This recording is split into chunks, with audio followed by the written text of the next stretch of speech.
여러분 안녕하세요. 오늘 하루도 잘 보내셨죠? 오늘은 10편의 전래동화를 들려드릴게요. 옛 이야기 중에는 웃음이 넘치는 이야기가 많은데요. 첫 번째 이야기는 어리석은 두 사또와 재치가 넘치는 이방이 펼치는 이야기입니다. 고을을 다스리는 사또가 바보라니 믿을 수가 없지요. 옛날에는 벼슬을 돈이나 재물로 사고 파는 경우가 있어서 이처럼 엉터리 벼슬아치가 많았다고 합니다. 이 이야기는 그런 벼슬아치의 잘못을 은근히 꼬집어 바로 잡으려는 뜻에서 꾸며진 이야기라고 볼 수 있습니다. 사또의 어리석은 물음을 그럴듯하게 받아넘기는 이방의 재치가 대단한데요. 그럼 어떤 이야기들이 펼쳐질지 함께 동화 속으로 떠나볼까요? 어리석은 사또님들. 옛날 어느 고을에 사또 둘이 술판을 벌여놓고 말다툼을 하고 있었습니다. 여보게, 어제는 사냥 가서 뭘 잡았나? 새끼를 뺀 사슴을 잡았네. 흐흐, 오랜만에 사냥하더니 정신이 나갔나 보군. 사슴은 알을 낳는데 무슨 새끼를 뺀단 말인가? 정신 나간 건 자네야. 산토끼나 알을 낳지 사슴은 본래 새끼를 낳는 짐승이야. 정말 답답하군. 사슴은 알을 낳는단 말이야. 허물없는 친구 사이인 두 사또는 고을 일은 뒷전이고 하루가 멀다 하고 서로 오가며 술판을 벌였습니다. 백성들을 보살피려면 눈코 뜰 새 없이 바쁠 텐데 참으로 한심한 일입니다. 옛날에는 두 사또처럼 돈이나 재물을 주고 벼슬자리에 오른 엉터리 벼슬아치가 덜어 있었다고 합니다. 두 사또는 사슴이 알을 낳는다, 새끼를 낳는다 하고 서로 우겼으나 결판이 나지 않았어요. 여보게, 이러다가 밤새우겠어. 그럼 우리 이방을 불러서 물어보도록 하세. 두 사또는 이방을 불러들였습니다. 이방, 사슴은 새끼를 낳는지 아니면 알을 낳는지 서로 다투다가 자네를 불렀네. 누구 말이 맞나 말해보게. 이방은 하도 기가 막혀서 뒤로 넘어질 뻔했어요. 두 사또가 모자란 것은 알고 있었지만 이렇게 바보인 줄은 미처 몰랐기 때문이에요. 고를 다스리는 사또들이 기껏 모여서 의논한다는 것이 저런 것인가? 사슴이 알을 낳네, 새끼를 낳네 하고 다투는 걸 백성들이 알까 부끄럽구나. 이방은 한숨이 저절로 나왔으나 모시는 분이니 어쩔 수 없었습니다. 하지만 어떻게 대답을 할지 걱정이 되었어요. 왜냐하면 사슴이 알을 낳는다고 우기는 사또가 바로 자기가 모시는 사또였기 때문입니다. 사실대로 말했다가는 친구인 사또 앞에서 망신 주었다고 곤장을 맞을 것이 뻔합니다. 그렇다고 멀쩡한 정신으로 사슴이 알을 낳는다고 거짓말을 할 수도 없었습니다. 무슨 좋은 수가 없을까? 이방은 한참 동안 궁리를 하였어요. 묻는 말이 엉터리니 대답도 엉터리가 될 수밖에 없었지요. 두 분 사또님 말씀이 다 맞습니다. 알도 낳고 새끼도 낳습니다. 뭐? 새끼를 낳으면 낳고 알을 낳으면 낳지 새끼와 알을 섞어 낳는단 말이냐? 사또가 큰 소리를 쳤으나 이방은 마음을 가다듬고 조용히 말했습니다. 사또나리, 그게 아닙니다. 야산에 사는 사슴은 새끼를 낳지만 깊은 산속에 사는 사슴은 알을 낳는다는 말씀입니다. 이방의 말을 들은 두 사또는 고개를 갸웃거렸어요. 이방, 똑같은 사슴인데 왜 그런가? 아시다시피 야산에는 사람들이 많이 오고 가지 않습니까? 알을 낳아 품고 있다가는 사람들에게 빼앗기게 마련이지요. 그래서 얼른 데려가려고 새끼를 낳는 것입니다. 깊은 산속이야 사람 발길이 뜸하니 알을 낳아 오래 품고 있어도 괜찮지 않겠어요? 그래서 알을 낳는답니다. 그러면 그렇지. 우리 둘 말이 다 옳다니까. 이방의 말을 들은 두 사또는 몹시 기뻐했어요. 며칠이 지난 어느 날 두 사또는 또 술판을 버리고 술잔을 주고받으며 떠버리고 있었습니다. 어제 마을을 지나다 보니까 수수나무에 수수가 많이 열려 있더군. 뭐? 수수가 나무에 열린다고? 또 정신 나간 소리를 하는군. 수수는 뿌리에 열리는 거야. 모르면 잠자코 있어. 수수는 나무에 열린다니까. 수수는 뿌리에 열리는데 왜 자꾸 우기는가? 두 사또는 마침내 말싸움을 벌였으나 또 결판이 나지 않았습니다. 지난번처럼 이방을 불러 물어보았습니다. 사또들의 말을 들은 이방은 어이가 없어 웃음도 나오지 않았어요. 참으로 한심한 사또들이군.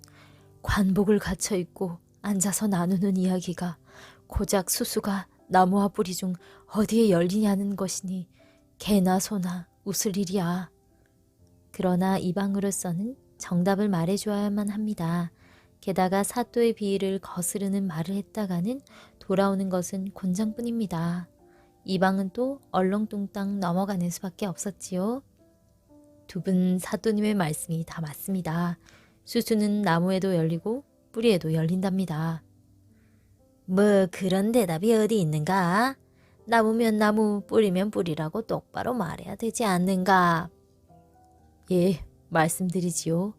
파란 수수는 배짱이 좋아서 여발한 듯이 나무에 열리지만 빨간 수수는 수줍음을 타서 땅속에 숨어서 열린답니다.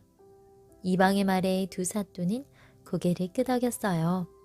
그렇고 말고 우리가 하는 말이 다 옳은 말이지. 두 사또는 기분이 좋아서 서로 얼굴을 마주보고 싱긋 웃었습니다. 두 사또는 이런 일이 있은 뒤에도 여전히 하루가 멀다 하고 술판을 벌였어요. 이번에는 세배 이야기로 말다툼이 벌어졌습니다. 서울에 있는 조카가 단오날에 세배를 온다고 연락이 왔어. 아주 인사성이 바른 아이거든. 이 사람이 벌써 술에 취했나? 엉뚱한 소리를 하는군. 세배는 추석날 해야지 단오날에 무슨 세배야. 추석날에 세배한다는 말은 난생 처음으로 자네한테 듣네. 세배는 단오날에 한다는 건 바보라도 아는 것 아닌가. 두 사또의 말다툼이 결판이 나지 않자 또 이방을 불러들였습니다. 이방, 세배는 단오날에 하는지 추석날에 하는지 말해보게. 이방은 어떻게 둘러댈까 잠시 생각에 잠겼습니다. 그러나 멍청한 두 사또를 다 만족시킬 만한 대답이 떠오르지 않았어요. 세배를 언제 하는지도 모르는 두 바보 사또의 얼굴을 쳐다보는 이방은 너무나 어이가 없어 저절로 웃음이 나왔습니다. 이방이 웃어대자 사또들의 얼굴이 이그러졌어요. 이놈, 버르장머리 없이 감히 누구 앞에서 웃어대느냐? 사또의 호통에 이방은 정신이 번쩍 들었습니다. 얼떨결에 나오는 대로 둘러댔습니다. 예, 죄송합니다. 두 분 말씀을 들으니 지난 겨울에 세배 아래 온 3살짜리 손녀가 뒤로 발락 넘어진 게 생각나서 웃었습니다. 그러자 한 사또가 고개를 끄덕이며 말했습니다. 어린아이가 추석 셀 줄은 알았군. 다른 사또도 고개를 끄덕이며 말했습니다. 절도 할 줄 모르는 아이가 단오날 세배할 줄은 알았던 모양이지. 이방의 웃음 때문에 두 사또의 말다툼도 흐지부지 되고 말았어요. 바보 사또들이 다음번에 무슨 말다툼을 할까? 이방은 쓴웃음을 지으며 물러났습니다.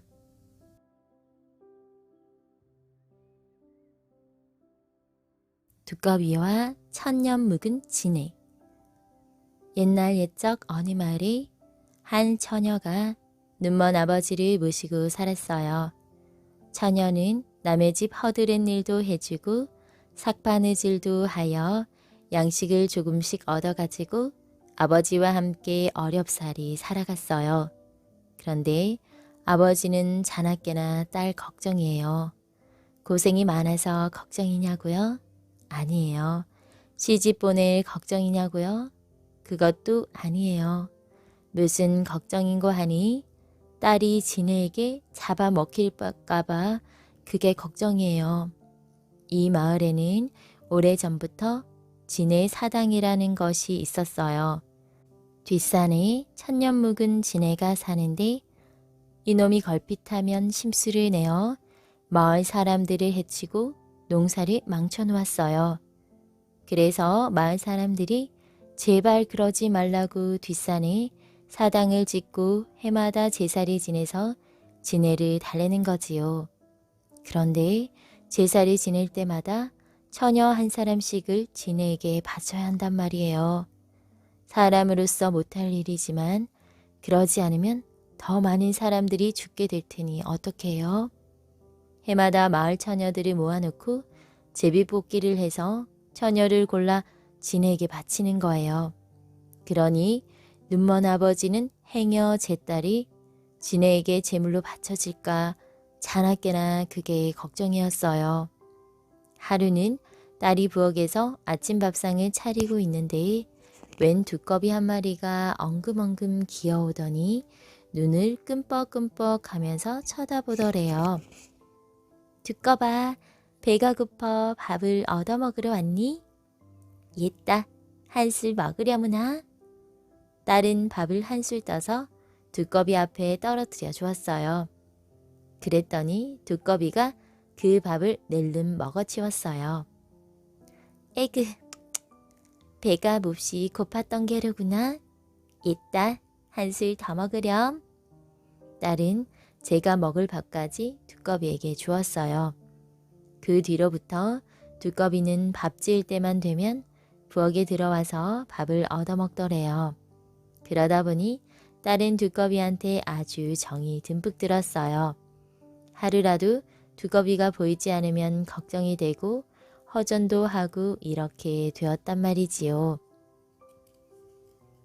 남의 집 허드렛 일을 해주고 맛있는 음식이라도 얻으면 꼭 두꺼비 목까지 챙겨다가 먹이곤 했어요. 이러구러 지네 사당에 제물로 바칠 처녀를 뽑는 날이 되었어요. 마을 처녀들이 모두 모여 제비를 뽑았는데 아뿔싸 이 집 딸이 그만 덜컥 뽑혀버렸어요. 이거 참 큰일 났지요. 딸이 죽으면 눈먼 아버지는 혼자서 어떻게 사느냐 말이에요. 아버지와 딸은 밤새도록 서로 붙들고 엉엉 울었어요. 울다가 날이 새서 이제 지네에게 잡아먹히러 가야 하는 날이에요. 딸은 마지막으로 아버지께 아침밥이나 정성껏 지어드리려고 부엌에 나갔어요. 그랬더니 두꺼비가 아무 영문도 모르고 밥을 얻어먹으러 와 있었지요. 두꺼봐, 네게 밥 주는 것도 오늘이 마지막이로구나. 나는 오늘 밤에 죽게 된단다. 그러니 이제부터는 여기 와도 소용이 없어.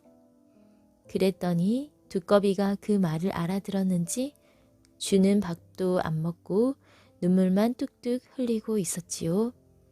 딸이 마을 사람들과 함께 뒷산에 올라갈 때 두꺼비도 엉금엉금 그 뒤를 따라갔어요. 마을 사람들은 딸을 지내사당에 들여보내고 문을 닫아 걸더니 산을 내려갔어요. 딸 혼자서 방 안에 남아있는데 구석에 뭐가 오두만히 앉아있는 게 보이더라 말이에요. 가만히 보니 언제 들어왔는지 두꺼비가 방 구석에 우두커니 앉아있지 뭐예요. 에그머니, 두꺼봐, 넌 여기 왜 들어왔니? 어서 나가. 여기 있다간 너마저 죽어. 그래도 두꺼비는 나가지 않고 눈만 끔뻑끔뻑 하고 있었지요. 앞만 나가보라 해도 꼼짝 않고 그러고 있었어요. 그러다 보니 날이 어두워졌는데 갑자기 우지끈 뚝딱 벼락치는 소리가 나더니 당집 천장에서 파란 연기가 스르르 내려와 지네가 내뿜는 독이었어요. 두꺼비가 그걸 보더니 입을 딱 벌리고 노란 연기를 휙 내뿜었어요. 자기도 독을 내뿜어 진의 독을 막는 거예요. 노란 연기가 위로 올라가니까 파란 연기가 더 못 내려왔지요. 그러니까 진해가 화가 났는지 아까보다 더 큰 소리를 와장창 내더니 파란 연기가 자욱하게 마구 내려왔어요. 두꺼비도 안간 힘을 써서 노란 연기를 마구 내뿜었지요. 이렇게 두꺼비와 진해가 서로 독을 내뿜으며 싸우는데 당집이 왈캉달캉 흔들리고 눈앞이 자욱해서 처녀가 그만 정신을 잃고 쓰러져 버렸어요. 이튿날 아침에 딸이 눈을 떠보니 진해와 두꺼비가 둘 다 쓰러져 죽어 있었어요. 진해는 두꺼비 독을 마시고 죽고 두꺼비는 진해 독을 마시고 죽은 거지요. 마을 사람들이 올라와 보니 죽은 줄만 알았던 처녀가 멀쩡하게 살아 있었어요. 간밤에 일어난 이야기를 들은 마을 사람들은 진해 사당을 헐고 그 자리에 두꺼비 사당을 지어주었어요. 그 뒤로는 처녀를 제물로 바치는 일도 없어졌고 말이에요. 딸은 눈먼 아버지를 모시고 오래오래 잘 살았는데 날마다 두꺼비 사당에 밥을 지어 갖다 주었답니다. 한혼석. 충청남도 아산에는 학이 많이 살았어요. 그래서 학마을이라는 이름도 생겼지요. 아산 땅 학마을에 박생원이라는 사람이 살았는데 하루는 아이들이 소나무에 올라가 아래서가 태어난 새끼 학을 내려가지고 노는 것을 보고 호통을 쳤지요. 이놈들 학은 귀한 생명이다. 썩 둥지에 갖다 놓지 못할까? 그런데 아이들이 울상을 지으며 이렇게 말하는 거예요. 생원님, 갖다 놔도 소용이 없어요. 벌써 죽었는걸요. 생원이 살펴보니 과연 새끼 학이 죽어 있었어요. 죽은 학이라도 다시 둥지에 넣어주어라. 그래야 벌을 받아도 좀 덜 받을 테니. 박생원은 아이들이 새끼 학을 둥지에 도로 올려놓는 것을 보고 자리를 떴어요. 그런데 이튿날 아이들이 달려와 떠들썩하니 늘어놓는 말이 죽었던 새끼 학이 살아났다는 거예요. 그럴 리가 있느냐? 박생원은 도무지 믿어지지 않아 직접 가서 확인해 보았어요. 그런데 이게 무슨 조화예요? 어제 죽었던 새가 살아서 고개를 둥지 밖으로 내밀고 어미를 기다리고 있는 거예요. 박생원은 호기심이 일어 나무 위로 올라가 둥지를 살펴보았어요. 아무리 보아도 죽은 새는 보이지 않고 웬 주먹만한 돌멩이 하나가 뒹굴고 있는 게 보였지요. 죽은 새가 저절로 살아났을 리는 없고 아무래도 이 돌에 신통력이 있는 거야. 이렇게 생각한 박생원은 돌을 꺼내 집으로 가져왔어요. 얼마 뒤 그 돌은 서울에 사는 박생원의 친척인 박승지의 손으로 건너갔고 마침 중국에 사신으로 가게 된 박승지는 그 돌을 중국으로 가지고 갔어요. 중국은 땅이 넓어 온갖 장사치들이 다 있는 나라인지라 죽은 학을 살린 신기한 돌이 조선에서 왔다는 소문이 퍼졌지요. 그러자 상인 두 사람이 박승지를 찾아왔어요. 무슨 돌인지 좀 보여주시오. 박승지가 깊숙이 간직했던 돌을 꺼내 보여주자 중국 상인은 이내 낯빛이 달라지며 떨리는 목소리로 말했어요. 아니, 이런 귀한 보물이 조선에 있었단 말이오. 참으로 귀한 보물이에다. 도대체 이것이 무슨 돌이오? 이 돌은 아주 진귀하여 아무 데서나 구할 수 없는 돌이오. 서해 유사지경에서 간혹 나오는데 천년에 하나도 얻기 힘든 것입니다. 이것은 바로 죽은 시체의 가슴에 품어주면 다시 살아난다는 신비한 돌이지요. 떠나간 혼백을 다시 불러온다 하여 이름을 환혼석이라고 합니다. 그래, 이 돌을 얼마에 사시겠소? 이 보물은 값이 없어요. 천금이라도 아까울 게 없으니 그저 부르는 게 값이지요. 천금이라. 박승진은 천금이라는 말에 그만 귀가 번쩍 뜨였어요. 그렇다면 천금을 내고 사시겠소? 그럽시다. 두 상인은 천금을 마련하려면 실이 조금 걸리니 사흘 뒤에 오겠다며 돌아갔어요. 박승진은 천금이나 되는 돈이 자기 앞에 쌓일 것을 생각하자 잠이 오지 않았어요. 가만히 있자. 이렇게 귀한 보물을 그냥 내줄 수는 없지. 실컷 만져보고 주자. 돌을 꺼내서 만져보니 보물치고는 더러운 돌이었어요. 이럴 게 아니라 좀 닦아야겠다. 어째서 이리 광택이 없을꼬? 보물이 보물답지 못해서야 어디? 박승진은 이렇게 중얼거리며 비단 수건으로 정성스레 닦기 시작했어요. 이틀 동안 쉬지 않고 닦으니 드디어 반들반들 빛이 나기 시작했어요. 드디어 윤이 나는군. 가만히 있자. 광택이 더 나면 돈을 더 받을 수 있을지도 몰라. 그래서 박승진은 돌을 계속해서 닦고 또 닦았지요. 사흘째 되는 날 박승진은 천금을 마련해 가지고 온 상인을 맞아 흐뭇하고 자랑스러운 마음으로 돌을 내놓았어요. 그런데 두 상인은 돌을 보는 순간 낯빛이 어두워지며 소리를 질렀어요. 허허, 이거 큰일이로군. 왜, 무슨 일이요? 누가 이 돌을 이렇게 반들반들 닦아놓았소? 그야 나지요. 허허, 참 아깝구나. 이제 이 돌은 환원석이 아니요. 뭐라고요? 아무짝에도 쓸모없는 돌이 되고 말았어. 천하의 돌을 이렇게 못쓰게 만들다니. 중국 상인은 못내 아쉬워하며 돌아갔고 박승진은 자기 손때로 말미암아 정기를 잃은 환운석을 물끄러미 내려다볼 뿐이었어요. 욕심을 부린 것을 후회했지요. 지금은 박승지도 가고 환운석도 사라지고 학을 살린 돌의 이야기만 남아 충청도 아산 땅 항마을 언덕 위를 떠돌고 있다고 합니다.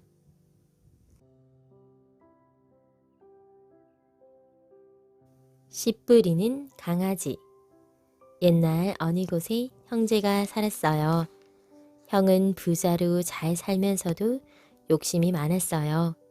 아우네 집에 가보고 탐이 나는 것이 있으면 제멋대로 가져가면서도 아우한테는 아무것도 주지 않았어요. 아우는 가난하게 살면서도 남을 잘 도와줬어요. 형이 아무리 제 물건을 가져가도 화를 내기는커녕 더 가져갈 것이 없느냐고 물어봤어요. 봄이 되어 아우가 밭을 갈았지요. 남의 집 소를 2마리 빌려다가 쟁기를 지워가지고 부지런히 밭을 갈았어요. 그런데 밭을 다 갈아놓고도 씨 뿌릴 일이 태산 같았어요. 이럴 때 씨를 뿌려줄 사람이 있으면 얼마나 좋을까? 이렇게 생각하는데 어디서 왔는지 강아지 한 마리가 나타나더래요. 목에다 씨 광주리를 걸고 나타나서 앞발로 씨를 뿌리고 뒷발로 흙을 덮고 이렇게 일을 척척 도와준단 말이에요. 일을 얼마나 잘하는지 아우가 밭을 갈기가 바쁘게 뒤따라오면서 씨를 다 뿌려주었어요. 점심때가 되어서 점심을 먹게 되었는데 점심밥을 하나만 싸왔지 뭐예요. 일꾼이 하나 더 생길 줄 누가 알았어요? 아우는 자기가 먹을 밥을 강아지에게 다 먹였어요. 옛다, 강아지야. 너야말로 큰 일꾼이니 많이 먹어라. 강아지는 밥을 다 먹더니 밭 옆에 있는 길로 나갔어요. 가더니 길 가운데에 벌렁 드러누워 늘어지게 한숨을 자는 거예요. 강아지가 일을 많이 해서 고단한가 보다 하고 생각하고 아우도 밭둑에 앉아서 잠깐 쉬었어요. 그때 황하 장수가 비단 바리를 말에다 싣고 지나가다가 강아지를 보고 불평을 늘어놓았어요. 여보시오, 대개 강아지가 길 가운데 드러누워 잠을 자니 사람이 지나가는데 걸리적거리지 않소? 아우는 웃으면서 좋은 말로 달랬지요. 나는 그렇소만 그 강아지가 한나절 씨 뿌리느라 고단해서 그러니 사정을 좀 봐주시구려. 황하 장수가 그 말을 고지 들으려 하지 않았어요. 예끼 여보슈, 강아지가 어떻게 씨를 뿌린단 말이오?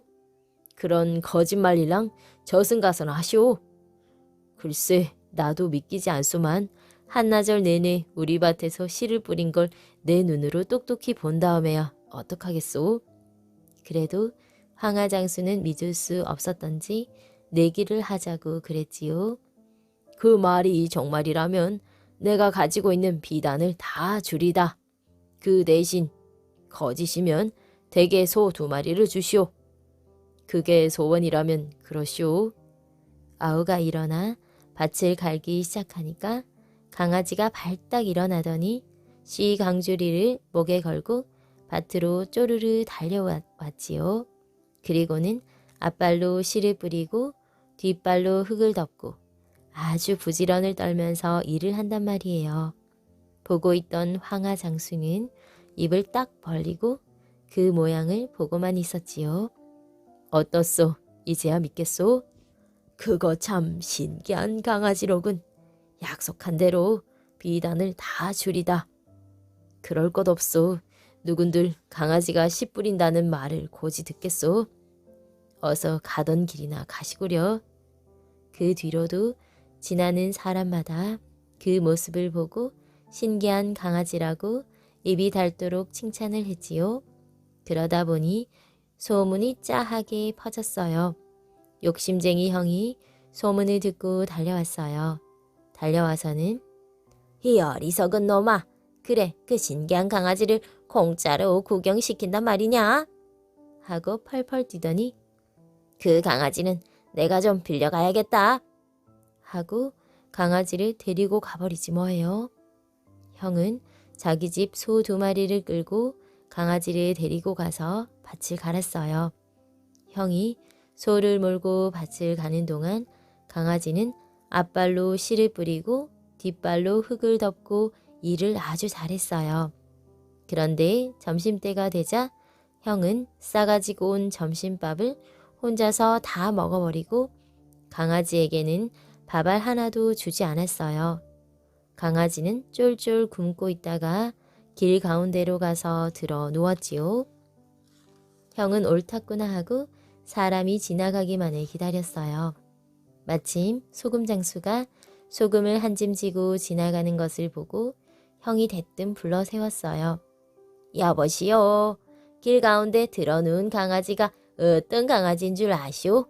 그 강아지로 말하자면 저 혼자서 씨를 뿌리는 신기한 놈이라오. 에헤, 농담 마시오. 그럼 내게 하시려. 내 말이 정말이면 그 소금짐을 다 주시오. 만약 거짓이면 이 소 2마리를 줄 테니. 그러지요. 형은 소금 한 짐 벌었다고 좋아라 하며 밭을 갈았어요. 그런데 이게 웬일이에요? 형이 밭을 갈아도 강아지는 꼼짝도 하지 않았어요.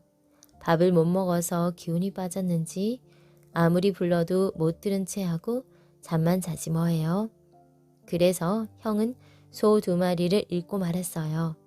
형은 화가 머리끝까지 나서 잠자는 강아지를 냅다 걷어찼지요. 그 바람에 강아지는 그만 죽고 말았어요. 형은 죽은 강아지를 아무데나 내버리고 씩씩거리며 집으로 돌아왔지요. 아우가 강아지를 찾으러 형네 집에 가보니 강아지는 없고 형 혼자서 씩씩거리고 있거든요. 형님, 강아지 구경시키고 돈 많이 버셨나요? 이놈아, 너 때문에 소 2마리만 잃었다. 그 못된 놈의 강아지가 말을 안 듣지 뭐냐. 그래서 걷어찼더니 죽어버리더라. 아이고, 형님, 그 불쌍한 것을 죽이다니요. 아우는 울면서 강아지를 찾으러 갔어요. 죽은 강아지를 안고 집에 와서 뒤뜰에 고이고이 묻어주었어요. 그런데 이듬해 봄이 되니까 강아지 무덤에서 파란 싹이 돋아나더래요. 이 싹이 무럭무럭 자라더니 커다란 배나무가 되었어요. 가을이 되니까 그 배나무에서 참배가 주렁주렁 열리는데 어찌나 달고 맛있는지 몰라요. 실컷 먹고도 남아서 장에 내다 팔아 돈을 많이 벌었어요. 욕심쟁이 형이 이 소문을 듣고 가만히 있을 수 있나요? 다짜고짜 아우네 집에 가서 강아지 무덤을 파헤쳤지요. 고이 묻힌 강아지 주검을 꺼내다가 자기 집 뒤뜰에 묻었어요. 형이 묻은 강아지 무덤에서도 배나무 싹이 났어요. 무럭무럭 자라서 커다란 배나무가 되었지요. 가을이 되니까 열매가 주렁주렁 잘도 열렸어요. 형이 얼씨구나 좋다 하고 열매를 따려고 하자 그만 열매가 저절로 우르르 떨어지면서 형을 묻어버렸어요. 그 배는 돌덩이같이 단단한 돌배였답니다. 가난한 농부와 개미. 오랜 옛날 전라도 광주 땅에 있었던 일이에요. 어느 해인가 큰 가뭄이 들었습니다. 한평생 논밭에 씨앗을 묻고 그것을 애지중지 가꾸며 살아가는 농부들에게 이보다 더 가슴 아픈 일은 없었어요.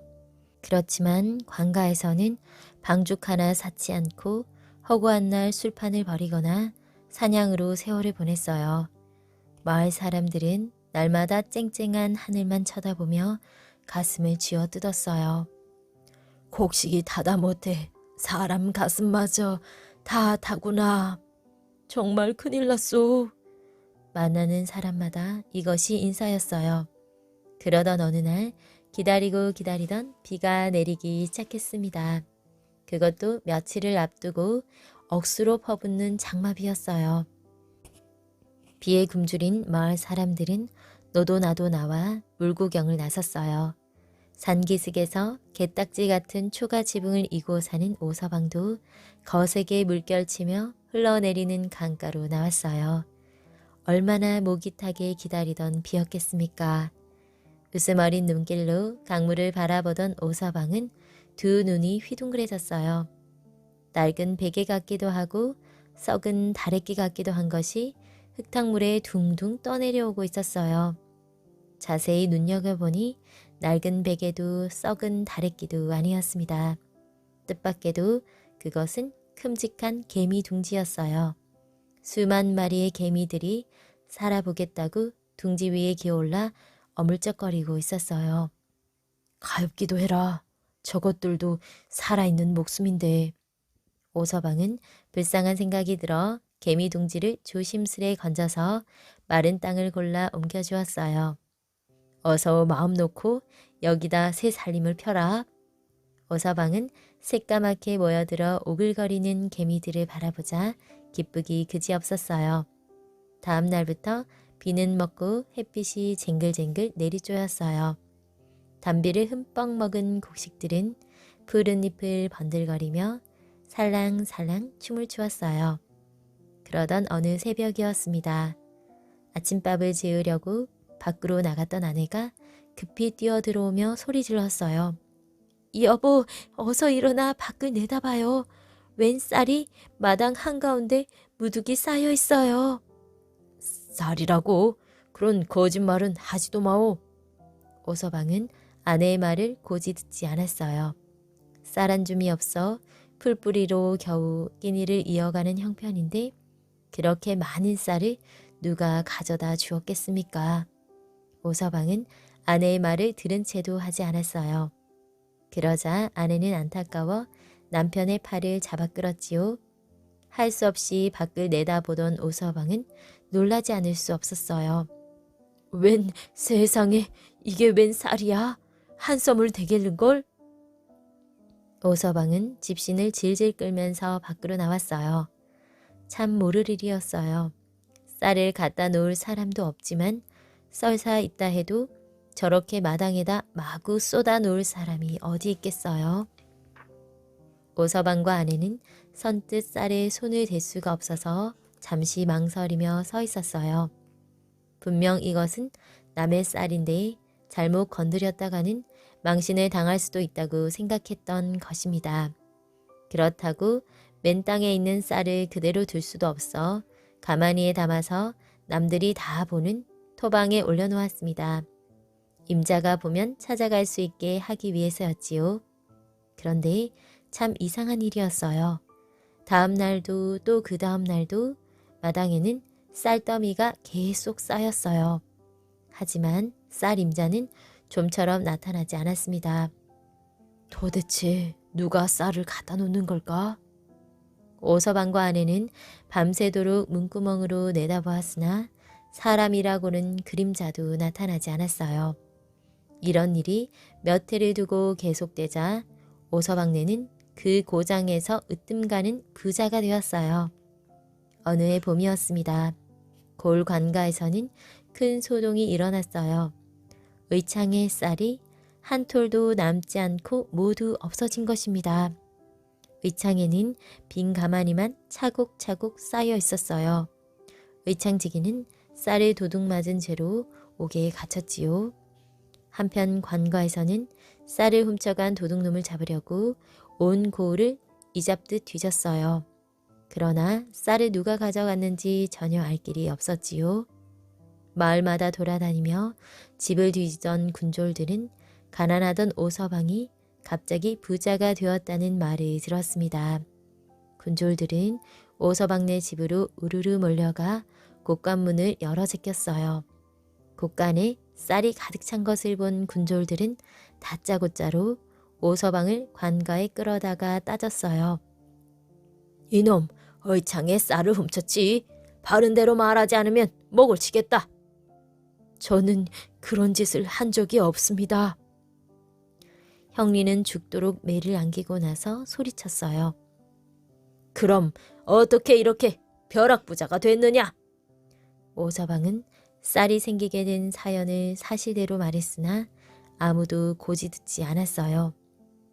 죽어도 그 이상은 할 말이 없습니다. 저는 남의 것을 티끌만큼도 탐낸 적이 없습니다. 형리는 또다시 매를 안겼어요. 의창에는 언제 갔으며 그 많은 쌀을 어떻게 실어갔느냐? 하늘이 내려다보고 땅이 지켜보고 있습니다. 저는 의창이 어디 있는지도 모릅니다. 형리가 다시 매를 치려고 몽둥이를 쳐들었어요. 그때였어요. 어디선가 사람의 목소리와는 다른 괴상한 소리가 울려왔습니다. 죄 없는 사람을 때리지 마라. 그분을 풀어드려라. 형리들은 깜짝 놀라서 사방을 두리번거렸어요. 그러나 아무도 없었습니다. 너희들은 도대체 누구냐? 한 형리가 소리를 질렀어요. 그래도 사람은 나타나지 않고 말소리만 다시 들려왔어요. 그것은 알 필요가 없다. 그분은 어진 사람이니 어서 풀어드려라. 형리들은 농부를 더 잡아두었다간 무슨 큰 변이라도 당할 것 같은 무서운 생각이 들었어요. 가난하던 농부가 벼락부자가 된 것은 사실이지만 도둑질을 했다는 증거는 하나도 없었던 것입니다. 형리들은 할 수 없이 오서방을 풀어주었어요. 집으로 돌아온 오서방은 무슨 영문인지 그 까닭을 알 수 없었어요. 온 밤을 헤매다 잠이 든 오서방은 이런 꿈을 꾸었어요. 오서방네 마당에는 난데없는 개미떼들이 가득 모여 있었지요. 개미들은 입을 모아 이렇게 말하는 것이었습니다. 어지신 분이여 참으로 고맙습니다. 정말 고맙습니다. 얘들아, 너희들은 무엇이 고맙단 말이냐? 오서방은 개미들한테 바짝 다가가서 물었어요. 그러자 개미떼들이 입을 모아 이렇게 말했어요.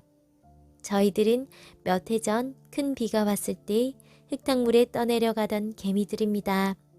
둥지를 타고 떠내려가는 우리들을 당신이 구해주었습니다. 저희들은 그 은혜를 잊을 수가 없어서 궁리하다가 의창에 있는 쌀을 날라다 드리기로 했지요. 그리하여 밤마다 하나씩 물어왔습니다. 오서방은 그제야 날마다 쌀더미가 어떻게 생겼는지 알게 되었어요. 오, 그랬구나. 내가 한 일이 무엇이기에 잊을 수 없단 말이냐. 하여튼 고맙다, 개미들아. 마음 착한 어른이시여 앞으로 가난한 고을 사람들을 위해 훌륭한 일을 하시기 바랍니다. 개미떼는 이 말을 남기고 어디론가 사라져 버렸습니다. 개미들아! 오서방은 자기 목소리에 놀라 그만 잠에서 깨어났어요. 생각할수록 기특한 개미들이었습니다. 옳은 말이다. 재산이란 있다가도 없어지고 없다가도 생기지. 개미들이 물어다 준 쌀을 팔아서 방둑을 샀자. 그래서 해마다 할 일 없이 하늘만 바라보지 말고 물을 가둬두었다가 농사를 짓자. 다음날 오서방이 자기 쌀을 팔아서 방죽을 쌓는다는 말이 온 고을 안에 퍼졌습니다. 그러자 사람들은 오서방의 아름다운 마음씨를 칭찬하며 너도 나도 공사를 돕겠다고 나섰어요. 방죽 공사를 한 뒤로는 그곳에 커다란 못이 생겨 1년 내내 물이 찰랑찰랑 고이게 되었어요. 다음 해부터 마을 사람들은 아무리 큰 가뭄이 들어도 마음 놓고 농사를 지을 수 있었다고 합니다.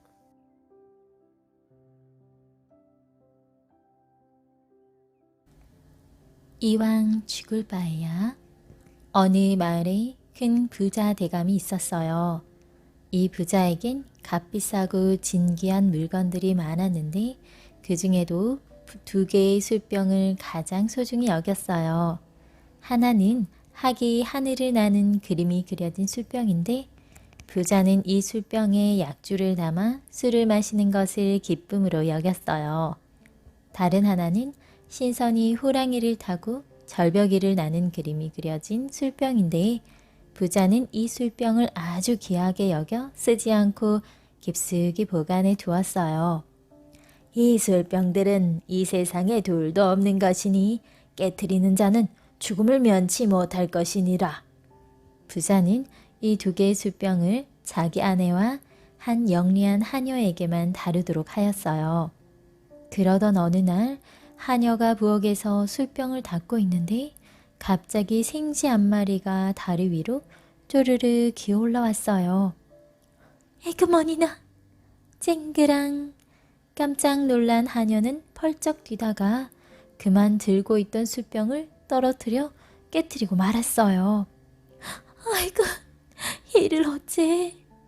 그 소리를 듣고 대감의 아내가 달려왔어요. 아니, 이게 어찌 된 일이냐? 마님, 잘못했습니다. 갑자기 생쥐가 달려들어 그만 술병을 놓치고 말았습니다. 에이그, 이를 어쩐담? 저는 이제 죽은 목숨이니 어쩌면 좋습니까? 하녀는 안미를 생각하니 눈앞이 캄캄하여 눈물을 흘렸어요. 그러자 대감의 아내가 말했어요. 어서 눈물을 거두고 깨진 술병이나 치우거라. 예, 하지만 너는 어릴 때부터 우리 집을 위해 착실히 일해왔다. 네, 그 정을 잊을 수 없어. 네 죽음만은 면할 수 있게 해주마. 그러니 너무 염려 마라. 그러나 하녀는 마음이 놓이지 않았어요. 저녁 때가 되자 마님은 한 번도 쓰지 않은 새 술병을 내오더니 하녀에게 약주를 담아 오라고 했어요. 아니 부인, 늘 쓰던 술병을 놔두고 왜 이걸 내놓소? 이것은 아주 진귀한 보물이라 깊숙이 넣어두라 하지 않았소? 부자 대감은 아내를 심하게 나무랐어요. 대감, 너무 노여워 마십시오. 그 술병은 제가 잘못하여 그만 못 쓰게 되었습니다. 벌을 주시면 달게 받겠습니다. 무엇이라고 부인? 그게 정말이오? 아니 그 술병이 어떤 술병인데 조심성 없이 다뤘단 말이오? 아무리 부인이지만 도저히 용서할 수가 없소. 부자 대감이 펄쩍 뛰자 하녀가 달려와 엎드렸어요. 대감마님, 마님께선 아무 죄가 없습니다. 그 술병은 제가 실수로 깨트린 것이니 저를 벌하여 주십시오. 무엇이 그것이 사실이라면 죽음을 면치 못하리라. 제가 잘못을 저질렀으니 죽음을 각오하고 있사옵니다. 그런데 하녀는 갑자기 고개를 들고 일어나더니 상에 놓여있던 술병을 들어 방바닥에 힘껏 내던졌어요. 이번에는 대감뿐 아니라 대감의 아내도 몹시 노여워하였어요. 아니, 도대체 이게 무슨 짓이냐? 아까는 네 신세가 하도 가련해서 내가 감사 주었건만 이젠 도저히 용서할 수가 없구나. 내 당장 너를 끌어내어 관가에 넘겨 극형을 내리도록 하겠다.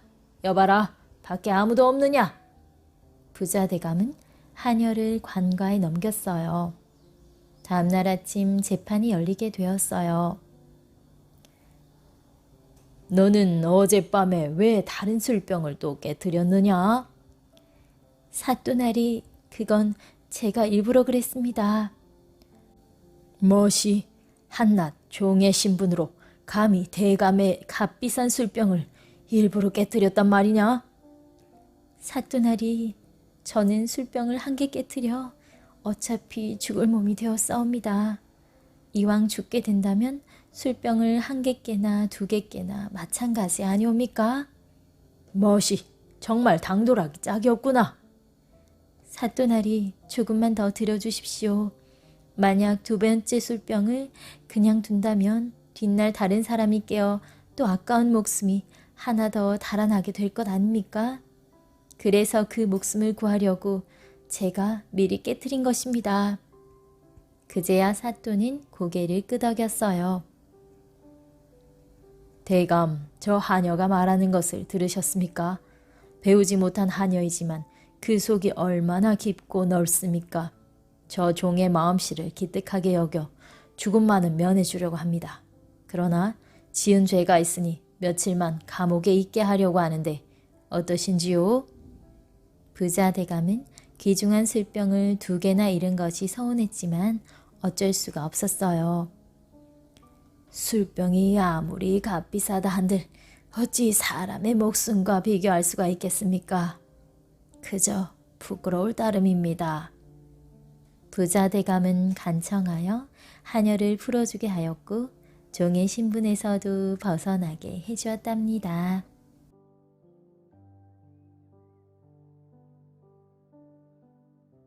거꾸로 단 코. 일하기 싫으면 별의별 생각이 다 드는가 봅니다.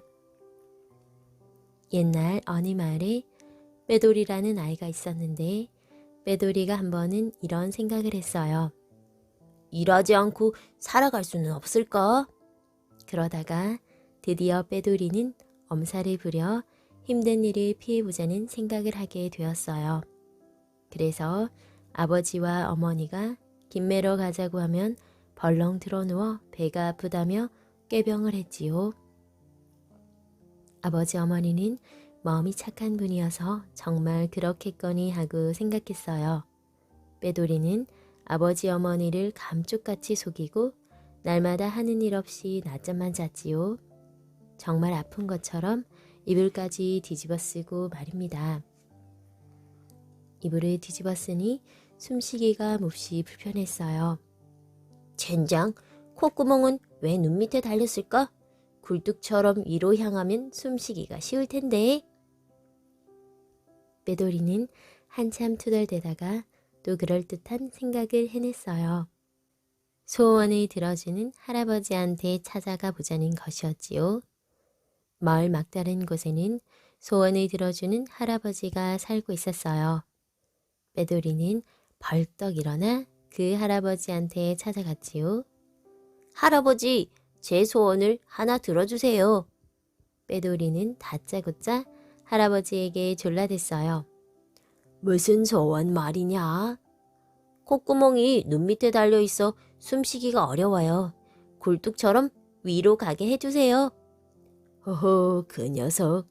다른 사람들은 아무 말 없는데 너만 왜 불편하다고 그러느냐?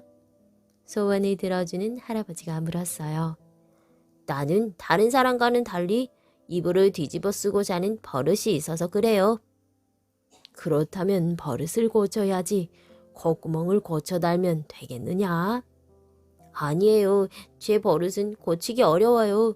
제발 소원을 들어주세요. 빼돌이는 귀찮게 달라붙어 생떼를 섰지요. 그렇게 했다가 후회하지 않겠느냐?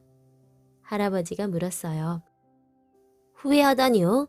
오히려 고맙게 생각할 텐데요, 뭐. 빼돌이가 너무나 때리쓰자 할아버지는 하는 수 없이 그렇게 해주기로 했지요. 할아버지는 빼돌이 코를 엿가락처럼 늘여가지고 콧구멍이 위로 가게 이마 위에 달아주었어요. 할아버지 정말 고마워요. 빼돌이는 기쁜 마음으로 집으로 돌아왔어요. 집에 돌아온 빼돌이는 다시 벌렁 드러누워 이불을 뒤집어 썼어요. 콧구멍이 위로 가니 좋은 점이 한두 가지가 아니었지요. 숨쉬기 편한 것은 말할 것도 없고 파리가 달려들어 얼굴을 간지럽힐 걱정도 없었어요. 사람들은 참 생각이 짧다니까. 이렇게 좋은 걸 모르거든. 빼돌이는 괜히 우쭐해지기까지 했지요. 그러나 그 기쁨은 오래가지 못했어요. 어느 날 빼돌이는 윗마을로 놀러가다가 갑자기 소낙비를 만났지요. 대줄기처럼 억수로 퍼붓는 소낙비였어요. 우산을 미처 챙겨오지 못한 빼돌이는 바빠졌어요. 아무리 주위를 둘러봐도 비를 피할 만한 곳은 없었지요. 몸으로는 빗물이 좔좔 흘러내리고 숨이 꺽꺽 막혔어요. 위로 향한 콧구멍으로 빗물이 흘러들어 숨구멍을 막았기 때문이지요. 빼돌이는 숨이 가빠 재채기를 했어요. 그러나 아무리 재채기를 해도 계속 흘러드는 빗물을 막을 수가 없었어요. 당황한 빼돌이는 나뭇잎을 뜯어 콧구멍을 덮었지요. 그러나 나뭇잎은 올려놓기가 바쁘게 콧바람에 날려가고 말았어요. 빼돌이는 할 수 없이 손으로 콧구멍을 막고 입으로 숨을 쉬었어요.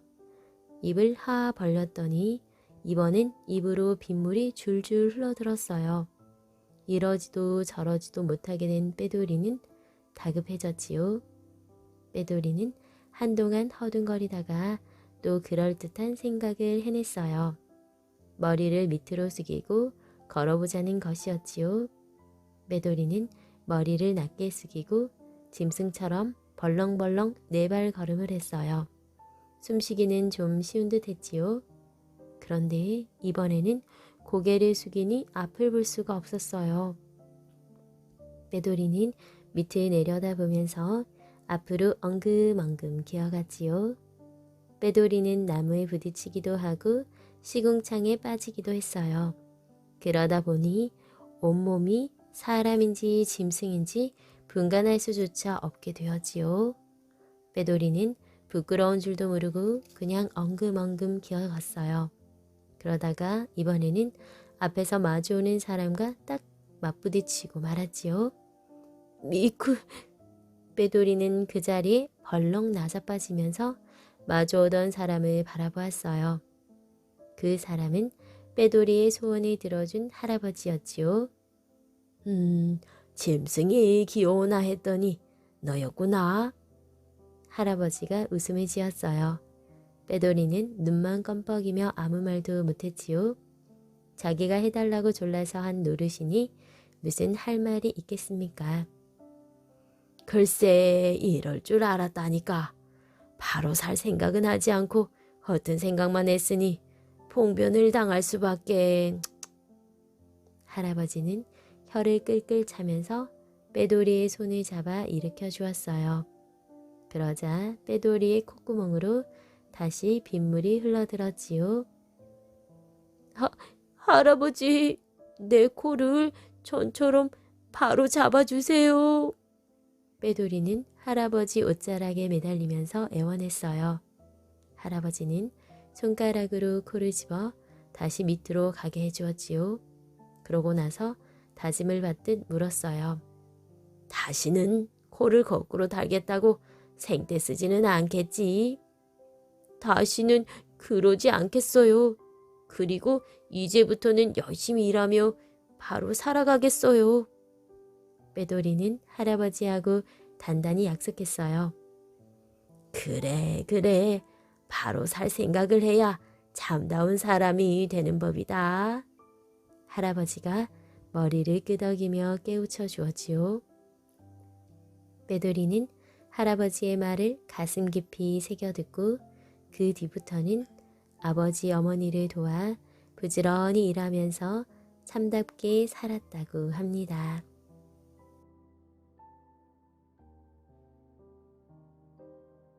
선물로 받은 다리 하나. 아주 오랜 옛날 하늘나라에 돼지와 닭과 개가 살았어요. 어느 날 천사가 이들을 만나러 와 한자리에 모이게 했지요. 돼지와 닭과 개는 무슨 일인가 싶어 천사의 얼굴만 물끄러미 쳐다보았어요. 잠시 뜸을 들이던 천사가 말했어요. 하느님한테 가보세요. 하느님이 세 분을 찾으십니다. 돼지와 닭과 개는 겁먹은 표정을 지었어요. 어쩐 일이지? 하느님께서 부르시게 야단치실 일이라도 있나? 돼지와 닭과 개는 오두돌들 떨며 하느님 앞에 불려갔어요. 그러나 하느님은 웃음 띤 얼굴로 이들을 맞이했지요. 어서들 오너라. 너에게 아주 특별한 일을 시켜보려고 불렀다. 지금 당장 사람이 사는 땅으로 내려가 사람들을 위해 좋은 일을 하고 돌아오너라. 딱 1년 동안만이다. 1년 뒤에 너희들을 다시 부르겠다. 돼지와 닭과 개는 하느님의 명령을 받고 사람이 사는 땅으로 내려갔어요. 이들은 뿔뿔이 흩어져 저마다 사람을 위해 할 수 있는 일을 찾아다녔지요. 어느덧 하느님과 약속한 1년이 지났어요. 하느님은 돼지와 닭과 개를 다시 하늘나라로 불러들였어요. 돼지와 닭과 개는 하느님 앞에 넙죽 엎드렸지요. 하느님이 말했어요. 1년 동안 수고 많았다. 모두들 사람들을 위해 좋은 일을 많이 했으리라 믿는다. 먼저 돼지부터 무슨 일을 했는지 이야기해 보아라. 그러나 돼지는 아무 대답 없이 머리만 긁적거렸어요. 머뭇거리지 말고 빨리 말해라. 하느님이 다그치자 돼지는 하는 수 없이 입을 열었어요. 하느님, 면목이 없습니다.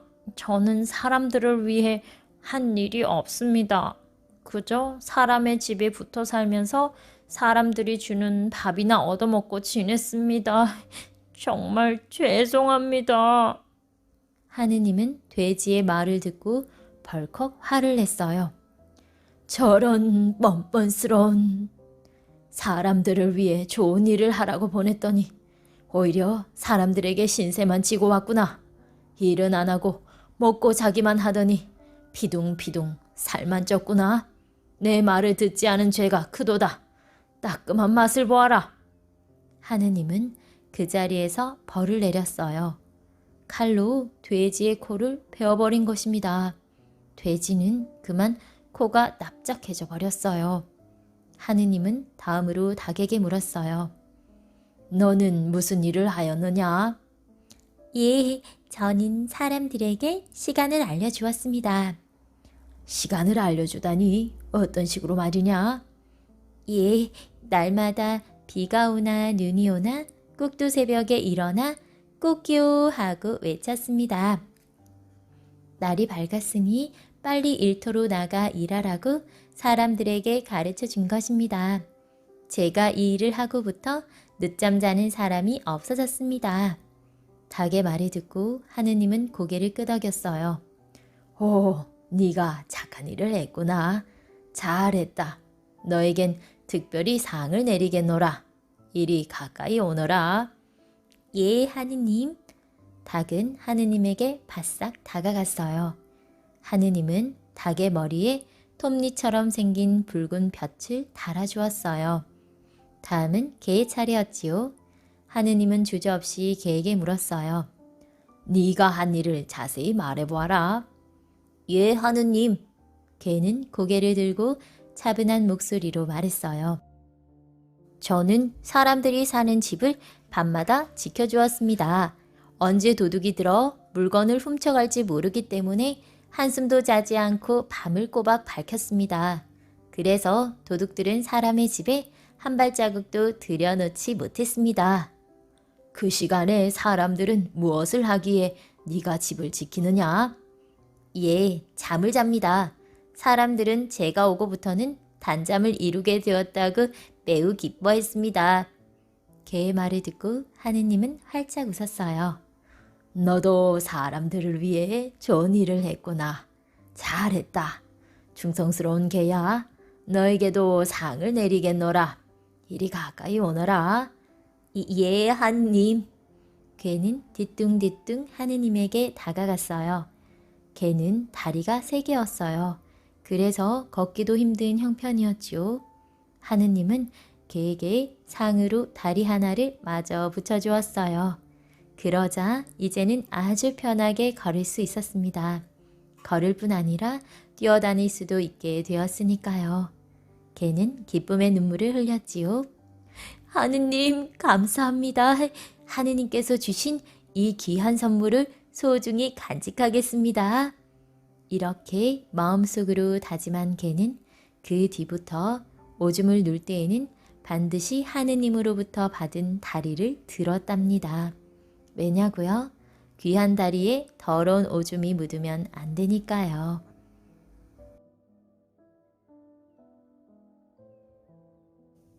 황소를 잃어버린 바보. 여러분들은 바보 가운데에서도 가장 어리석은 바보가 어떤 바보인지 알고 있습니까? 가장 어리석은 바보는 제정신을 잃고 남의 말만 귀가 벌쭉해서 듣는 바보랍니다. 옛날 어떤 바보 아이가 친척 집에 나들이를 갔다가 황소 한 마리를 얻어가지고 집으로 돌아오고 있었어요. 바보 아이는 소 고삐를 쥐고 장마당을 지나가고 있었지요. 그때 장사꾼이 비루먹은 말을 타고 마주왔어요. 장사꾼은 바보 아이를 보고 말했지요. 얘야, 그 황소를 내 말과 바꾸지 않겠니? 그까지 끌고 다니는 황소를 가져서 뭘 하겠느냐? 나처럼 이렇게 적 타고 다녀야지. 듣고 보니 그 말이 그럴듯했지요.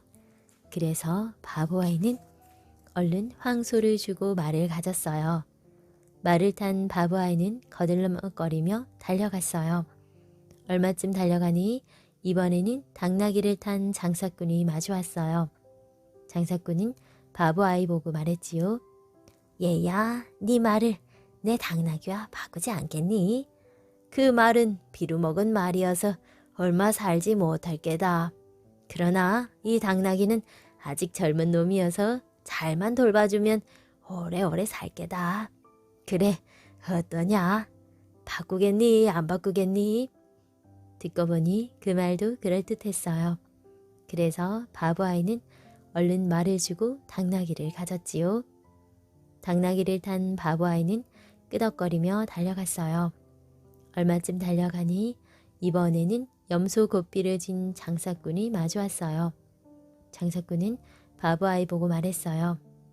얘야, 그 당나귀를 내 염소와 바꾸지 않겠니? 당나귀를 돌봐주자면 얼마나 시끄러운지 모른단다.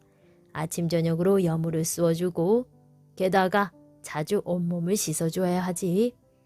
그러고도 얻어먹을 건 쥐뿔도 없지. 그러나 이 염소는 품 안 들이고 손쉽게 기를 수 있단다. 아침에 풀밭에 매두었다가 저녁에 데려오면 그만이거든.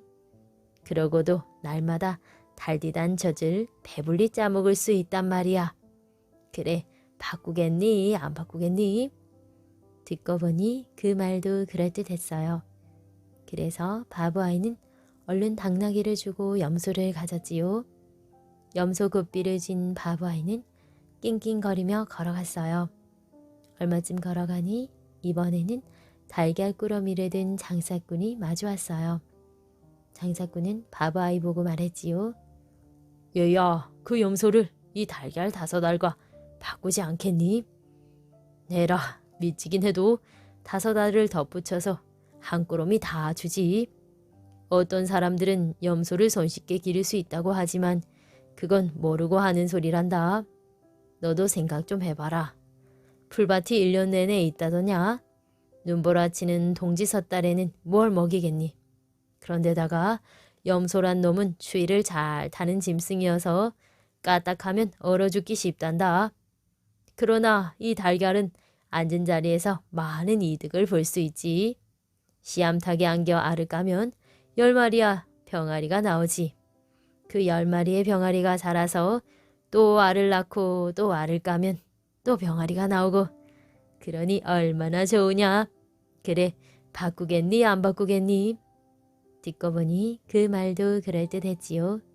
그래서 바보 아이는 얼른 염소를 주고 달걀 한 꾸러미를 가져갔어요. 달걀 꾸러미를 아는 바보 아이는 달걀이 깨질까봐 조심조심 걸어갔지요.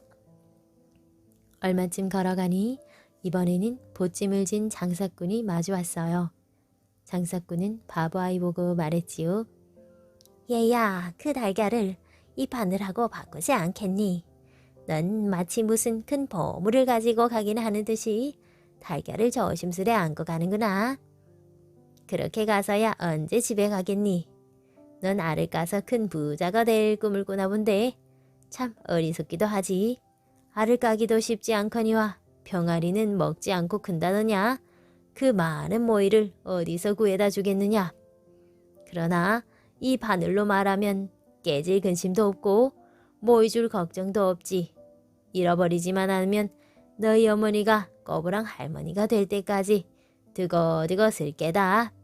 그래, 바꾸겠니 안 바꾸겠니? 듣고 보니 그 말도 그럴듯했지요. 그래서 바보 아이는 얼른 달걀 한 꾸러미를 주고 바늘 1개를 가졌어요. 얼마쯤 걸어가다 보니 개울 건너편에 자기 집이 있었어요. 바보 아이는 너무 좋아 개울을 껑충 건너뛰었지요. 그러다가 그만 손에 쥐고 있던 바늘을 놓쳐버렸어요. 바보 아이는 허리를 굽히고 개울창을 샅샅이 뒤져보았지요. 그러나 아무리 찾아도 바늘은 보이지 않았어요. 어느 사이인가 뉘엿뉘엿 해가 지고 어슬어슬 날이 어두워졌지요. 바보 아이는 할 수 없이 빈손으로 자기 집에 들어갈 수밖에 없었어요. 참 한심한 아이지요. 바보 해도 이런 바보가 또 어디 있겠어요.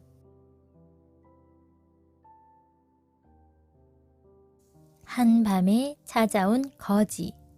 옛날 어떤 곳에 가난한 선비가 살았어요. 어느 날이었어요. 지나가는 나그네 올시다. 하룻밤 신세지고 가도록 허락하여 주시옵소서. 누더기를 입은 거지 차림의 나그네가 찾아와 부탁했어요. 주인은 싫은 내색도 없이 나그네를 맞아들였어요. 누추하지만 하룻밤 묵어 가시오. 감사합니다. 나그네는 방으로 들어왔어요. 그 순간 주인은 깜짝 놀랐어요. 자네가 웬일인가? 아니, 이 꼴은 또 어떻게 된 건가? 거지 차림의 나그네는 바로 주인의 어릴 적 친구였어요. 거지 꼴을 하고 와서 미안하네. 사실은 들르지 않으려고 했지만 자네가 이곳에 산다기에 생각이 나서 들렀네. 과히 허물 말게. 친구는 멋쩍게 웃으면서 주인인 선비를 바라보았어요. 여보게, 내가 이곳에 있는 줄 알면서 그냥 지나치면 되겠는가? 내 꼴이 말이 아니라서. 나그네는 말끝을 흐렸어요. 여보, 정다운 친구가 찾아왔으니 술상을 보아오구려. 선비는 안채를 향해 소리쳤어요. 주인인 선비는 너무도 가난하게 살았습니다. 그런데 아내에게 술상을 차려오라고 소리쳤어요. 선비는 너무도 반가운 터라 그런 건 까맣게 잊어버렸어요. 그래, 그동안 어떻게 지냈길래 꼴이 말이 아니군. 선비는 친구의 일이 궁금했어요. 천천히 이야기함세. 친구는 슬금슬금 이야기의 꼬리를 감추려 했어요. 아이고, 이걸 어쩌나? 벼랑간 문 밖에서 여자의 울음소리가 들렸어요. 여보게, 이게 무슨 소린가? 친구인 나그네가 깜짝 놀라 물었어요. 글쎄. 선비는 고개를 갸웃거리며 방문을 열어보았어요. 아내가 마당에 쓰러져 울고 있었어요. 여보, 이게 웬일이오? 손님이 계신데 울음소리를 내다니? 선비는 아내를 나무랐어요. 아내 옆에는 주전자가 엎어져 있고 술이 엎질러져 있었습니다. 아내는 그저 울기만 할 뿐 일어설 줄 몰랐어요. 어떻게 된 일이오? 선비는 아내가 우는 까닭을 물었어요. 술을 살 돈이 없어 머리를 잘라 팔았지요. 그 돈으로 술을 사오는데 급히 오는 바람에 돌부리에 걸리고 말았어요. 술이 다 엎질러졌으니 어떻게 하면 좋아요? 아내는 더욱 서럽게 울었어요. 친구가 그 모습을 보고 있다가 무겁게 입을 열었습니다. 여보게, 술은 마신 거나 다름없네. 아주머니를 들어가게 하시게. 혹시 다친 데나 없으신지 모르겠네. 친구는 너무도 안쓰러운 생각이 들었어요. 참으로 착하고 어진 아내로구나. 남편의 친구를 위해 손수 머리를 잘라 술대접을 하려 하다니. 친구는 너무도 감격했어요. 선비 아내는 울음을 그쳤습니다. 서방님, 죄송해요. 친구분께 대접이 소홀해서 어떻게 하죠? 아내는 남편을 쳐다보고 부끄러워하였어요. 괜찮소. 친구도 당신의 마음을 잘 알고 있을 거요. 선비는 아내를 달래어 안채로 들여보냈어요. 여보게, 자네는 참으로 행복하네. 저렇게 어질고 착한 부인을 두었으니. 친구가 감동해서 칭찬을 했어요. 그게 무슨 소린가? 내가 너무도 무능한 남편이 되어서 부끄럽기 그지없네. 아닐세, 자네는 아주 훌륭한 남편이 되고도 남아. 친구는 선비의 손을 덥석 잡고 이야기를 털어놓았어요. 나는 지금 과거에 급제하고 오는 길일세. 여보게, 그게 정말인가? 그럼 거짓말 같은가? 자네에게 왜 거짓말을 하겠나? 그럼 벼슬은? 한번 알아맞혀 보게나.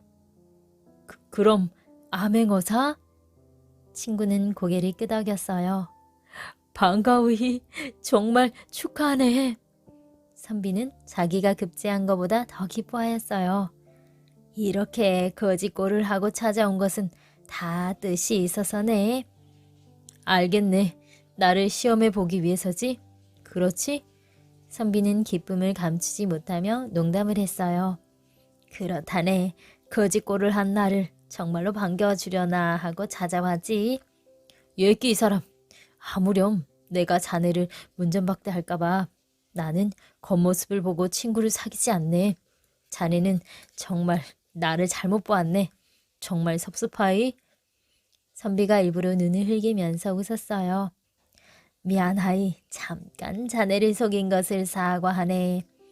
친구는 선비의 손을 잡고 흔들었어요. 그런 말은 하지 말게. 자네를 대접 못하는 나를 용서하게. 그게 무슨 소린가? 자네는 나의 참다운 친구일세. 내게 술 살 돈은 얼마든지 있으니 걱정 말게. 친구는 주머니를 뒤져 엽전꾸러미를 내밀었어요. 이걸로 술을 사오도록 하게. 친구는 선비가 미안해할까봐 은근히 말했어요. 이것은 자네가 과거에 급제할 때까지 생활비에 보태 쓰게나. 사양하지 마고 받게나. 친구는 또 한 꾸러미의 엽전을 내놓았어요. 이 사람아, 내가 이런 돈을 받는가? 도로 넣게나. 두 사람은 서로 주거니 받거니 옥신각신하였어요. 그래도 선비는 돈을 받으려 하지 않았어요. 아주머니, 이리 좀 나와보세요. 친구가 안치에다 대고 선비 아내를 불렀습니다. 선비 아내는 머리에 수건을 쓰고 사랑으로 들어왔어요. 이 친구가 사양하니 아주머니가 대신 받으세요. 친구는 돈꾸러미를 선비의 아내에게 내밀었어요. 넉넉할 때는 친구가 많다가 가난해지면 친구가 줄어드는 것이 세상 인심이랍니다. 다행히 이 친구는 그렇지가 않은 내 참다운 친구랍니다. 이제 암행어사가 되었으니 이런 친구가 고생하지 않게 하겠습니다. 아주머니는 살림 걱정은 마시고 공부하는데 뒷바라지를 아끼지 마십시오. 선비의 부인은 차마 거절할 수가 없어 선선히 돈을 받았어요. 감사합니다. 이 은혜를 어떻게 갚으면 좋을지 모르겠습니다. 은혜랄 게 뭐 있습니까? 이 친구가 과거에 급제하면 됩니다. 선비도 친구의 진실된 마음을 이해했어요. 여보게 고맙네. 선비는 그만 눈물을 흘렸습니다. 고맙긴 열심히 공부나 하게. 그날 밤 두 친구는 주거니 받거니 술을 마시며 정담을 나누었어요. 그 뒤 3년이 지났어요. 선비는 과거 시험을 봐 급제하였습니다. 친구여, 자네의 참다운 우정은 잊지 않겠네. 자네의 우정으로 영광된 오늘이 있는 걸세. 선비는 친구의 고마움을 잊지 않았어요. 두 사람은 더욱 의좋게 지냈으며 벼슬도 자꾸 올라가 백성을 위해 좋은 일을 많이 하였습니다.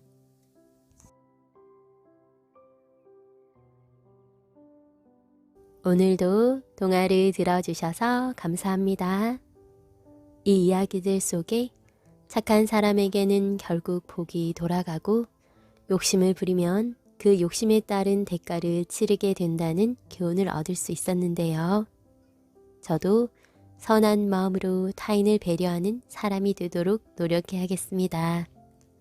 그럼 모두 행복한 밤 되세요. 감사합니다.